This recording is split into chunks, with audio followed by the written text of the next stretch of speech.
So, good morning, everyone. So, about the people I worked for when I was doing pallets and stuff. I first put myself in the first shelter I was in and everything. I had gotten rebuilding pallets, and Chris Trainer dude had gotten me the job and everything. You know, the lady that screamed at me and came out with the kitchen stabby pokey metal stick, and it was all posted online saying that I was abusive, etc., which wasn't the case. The way it was edited and everything made it look like I was. Yeah, her husband, her ex-husband, I mean. I was all employed and stuff like that. Yeah. So they'd only give me like $160 a week. And that was before child support and everything was taken out. And it was supposed to be on how many pallets you would get. You'd get paid more. If not, you'd get minimum wage, etc. But they ripped me off from the get-go. You know what I'm saying? Like, I tested out. I made a bunch of pallets one day. Kept counting. So I was supposed to get extra money and stuff, but they never did. Because I wasn't planning on living through that, you know? I was supposed to be, you know what I mean?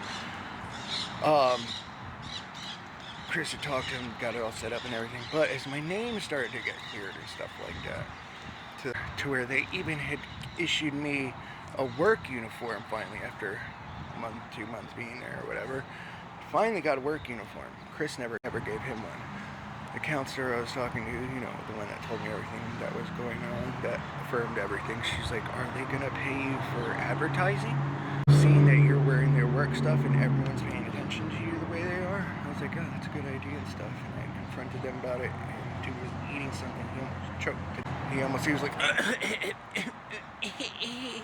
yeah.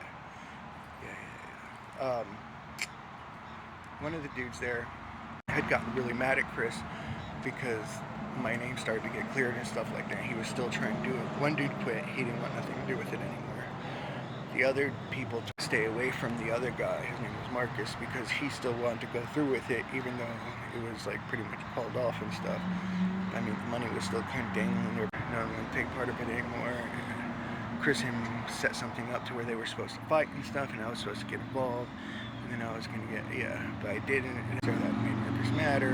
And then I noticed Chris Trainer was trying to act like his mental issues were working up and stuff. And that's when I was like, alright, stop playing his game, let's call him out, toss him to the side. So I didn't freak out even more and stuff and ghosted. So yeah, so those are things that were happening at that time. See, I know things, but I play with them for a little while. Unless I know it's going to get dangerous, then I'm like, bye.